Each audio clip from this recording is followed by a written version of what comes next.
Karmelek gaztetatik egin izan du voluntario lana, orain Martuteneko kartzelara joaten da presoekin hitz egitera, eta haiei nola edo hala laguntzera, eta oso harreman handiak eta interesgarriak egin ditu bertan. Gurekin da Karmele Amundarain. Kaixo, Karmele. Arratsaldeon. Ongi etorri, Karmele. Ongi etorri. Sei, lasai. Bueno, Karmele, zu noiztik ari zara voluntario lanak egiten, noiztik ari zara ematen? Ni hasi nintzenean 16 urtekin, txolarte edo, txolarte minusbalioekin. Eta gero katekistara izan naiz, eta gero ja Martutenen orain dela 24 urte edo hasi nintzen. Eta nola hasi zinen ba?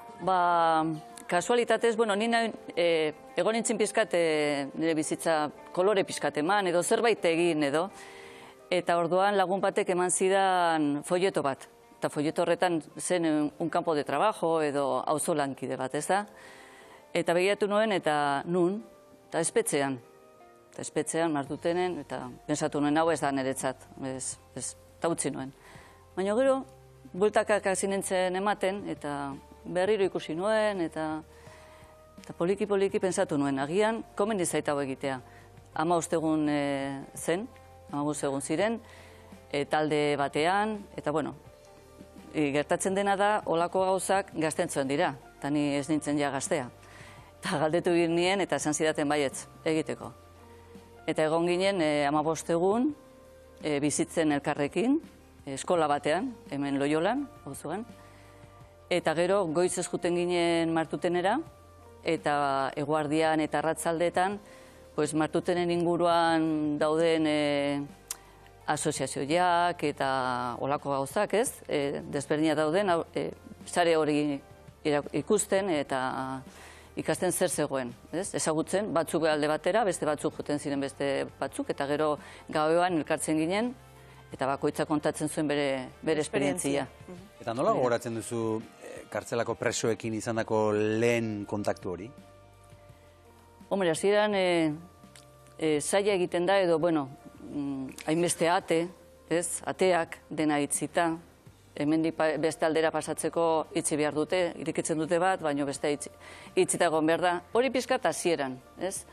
Baina gero, azkenean pertsona dira, eta azten zara hitz egiten, eta zu nungoa zara, eta ez dakiz zer, eta poliki-poliki gero ja, ez zara konturatzen den, beste, noizean ben bai, klaro, porque entzuterakoan kontatzen dutena, eta ordan ja bai. Baina, hasieran ez zen oso gogorra izateko.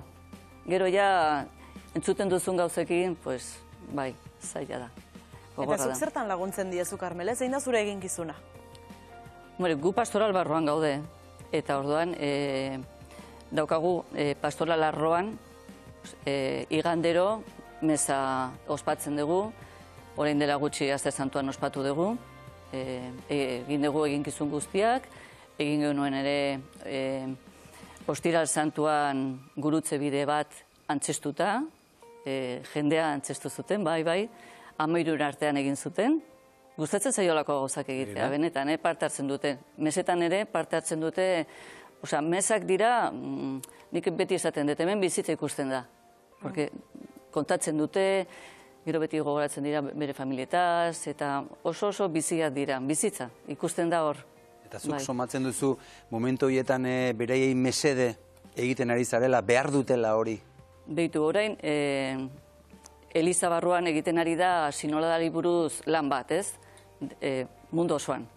Eta guk ere Martuten egin dugu, eta galderaren bidez egin dugu, eta batzuk aipatzen dute lasaitasuna, hor aurkitzen dutela, lasaitasuna, pakea, harmonia, holako gauzak, momentu horretan ondo sentitzen direla. Bai, aipatzen dute haiek. Eta Karmele, nolakoa da zuen elizatxoa? Kartzela barruan? Da gela multiusos, olako bat.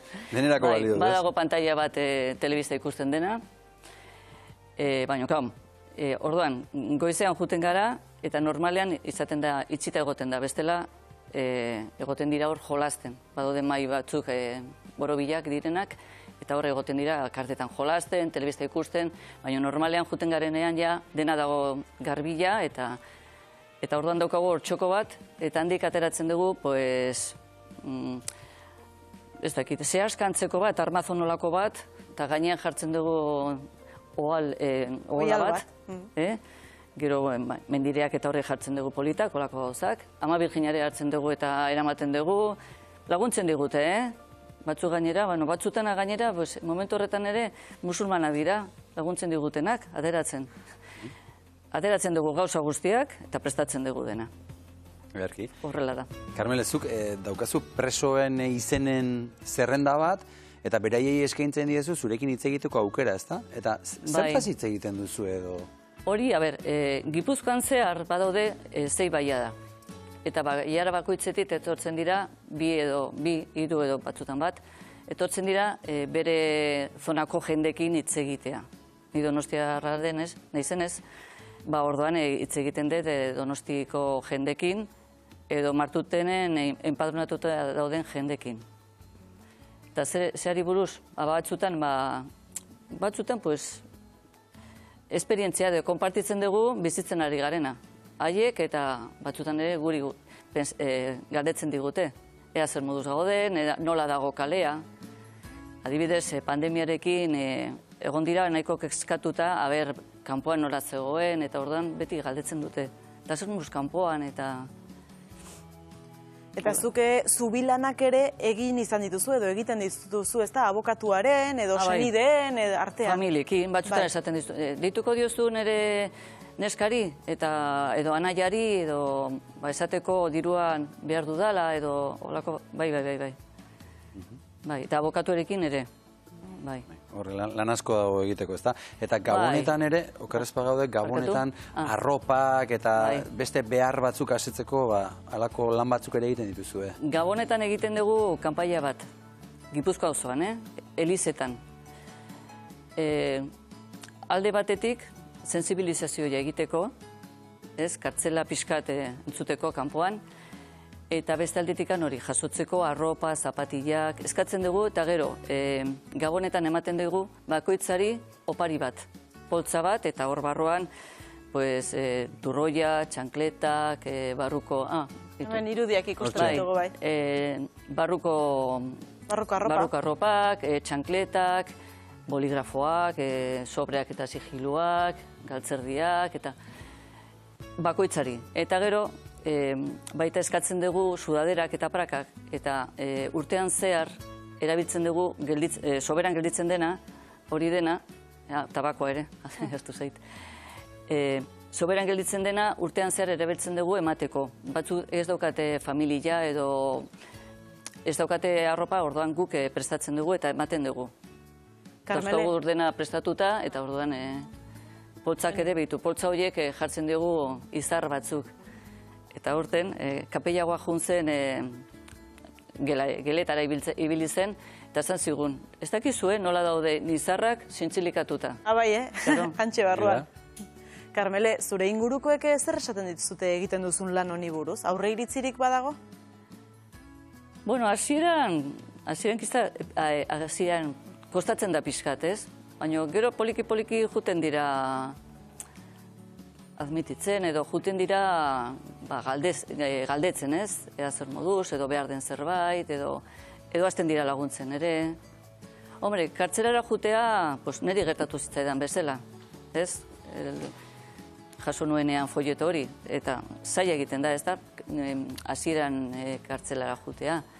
Baina behin ikusita eta hor nola egiten dugun gauzak eta nola egiten diren, jendeare poliki-poliki juten da aldatzen. Gauzak ezagutu behar dira. Bizi behar dira jakiteko bestela, kartzela hor dago eta hor daude. Agian zerbait egin dute eta hor daude. Gukurain emango dizugu, Maitane Ormazabal ezagutzeko aukera, hortxe daukazu, nahi baduzu segi beraren gana, eta galdera batzuk egingo izkizu. Eskerrik asko, Carmele. Kaixo, Carmele. Kaixo, Maitane. Ze beharrezkoa zuen lana. Bueno, zerbait, alegin egin dugu, baina zerbait da. Asko. Carmele, bain, hortaz hitz egiten egon zate pixka bat, egin aldizute galdera dokumentario deserosorik kartzelara joaten zehala esan dezunean? Ez, normalean ez. Jendea pixkat harridura edo gelditzen dira pixkat kartzelara, zertara edo, ez? Baina behin jakin da egiten duguna edo, ez dakit, jendea juten da lehen esan dudan bezala. Ezagutuz gero desberdina dena. Eta azkenean pertsona dira, hor barruan daudenak. Hori da. Eta pertsona horiek ere denoi gerturatu hartzai, ez? Nik ere bizitza pertsonalean, ni Baiondo zentroan egon nintzen, 2 urtez voluntario bezala, eta goretzen ez nire seme zaharrena futbol partidoa jolastea eramaten nula bertara, eta jende guzti esaten zela Maidane, eta nola eraman dezakezu zure semea partidoa jolastea. Nire semea oso seguru dago horre, eta ni ere, ez da zer pasatzen pertsonak dira, ez? Beraien historiala, bere historiala da, hori da, pertsona da. baina azkenean pertsona dira, bai, hori da. Horein ere, martutenen igandero, maiatzan, juten ari dira talde bat edo talde batzuk, unibertsitateko taldeak, futbola jolastea. Bai. Bai, hori da, ez pixka bat normalizazio hortara. Bai, hori da. Bestela, barruan ere egiten dira ligila batzuk. Baina kanpotarrak etortzen direnean, pues, hobeto. Desberdina da. Hori da, eta ze interesgarria, ez?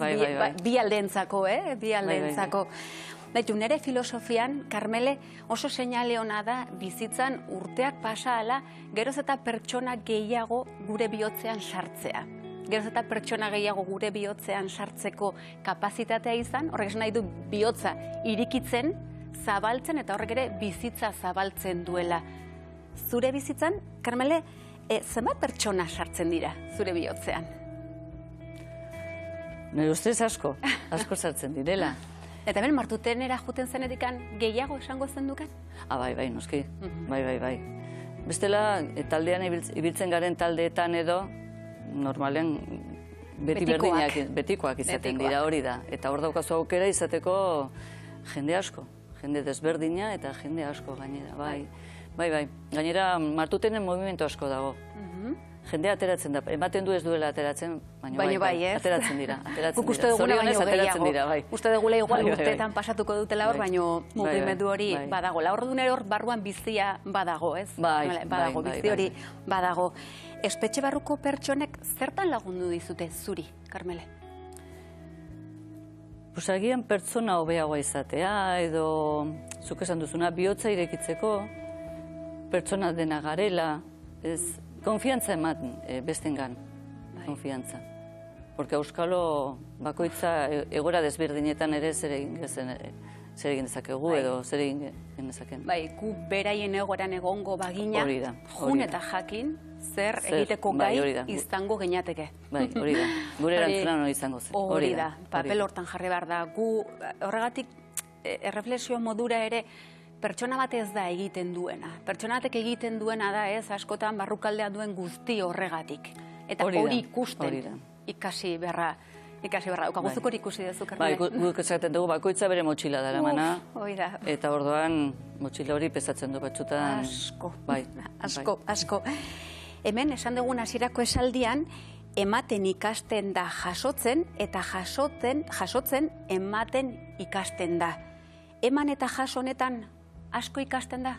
Zuk zer ikasi duzu, Karmele? Bai, niretzat asko ikasten da.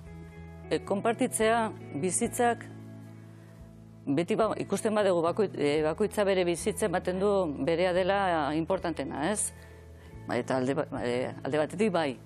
Baina gero besteak egiten ari dena ikustea, nola sufritzen dutena hainbat, eta gero nola buelta ematen dute, eta aleginak egiten dituzte, eta hori dena ikusterakoan oso importantea da. Bizitzaren buelta horiek, ez? Bizitzaren buelta hori, aukera hori, ez? Nola saiatzen diren, bai. Eta bizitzan aukerak eman behar direla. Hori da. Horregatik sensibilizazio egin behar da, nizuean benete telebiztara etorri. Hortarako zaude hemen, ez, Karmele? Hortarako zaude hemen. Dale, urte askotan, pareta horietan, ez, gauza asko entzungo ziran, eta ze askatasun haize eraman diozu zuk kaiola horren barrura? Haiek beti izaten dute haize freskoa sartzen dugu laguk. Kanpotik etortzen garenok, zuek etorri, behar dugu haize freskoa. Hori beti izaten dute, aipatzen dute hori. Bituzte bizitza emango dien horrek, ez? Barruko haize hori... Barrukoak beti berdinak edo, antzeko parezido, eta bakoitza bere motxilarekin, bere sufrimentoarekin, orduan gogorra da, batzutan zaila da hor ere taleginak, eta pandemiarekin asko pasatu dute, eta haien artean oso ondo moldatu dira. Agian gu kanpoan askok baino... Bai, oso ondo moldatu dira haien artean, bai, primeran. Karmele, eskerrik asko, hemen, sensibilizazio hori egiteagatikan, eta aize freskoa berei emateagatik, eta guri ere kontzientziazio hori ekartzagatik. Mila esker, joan zaituzke berriro, Karmele, zuri. Karmele. Mila esker, Karmele. Ondo. Bueno, guk ere ikasi dugu zerbait gehiago gauzari. Bai, asko ikasi dugu hemen laguntzeko aukera eta eremu asko daudela. Bai. Oso ondo. Aukera hau izateagatik ere, eskerrik asko. Bai.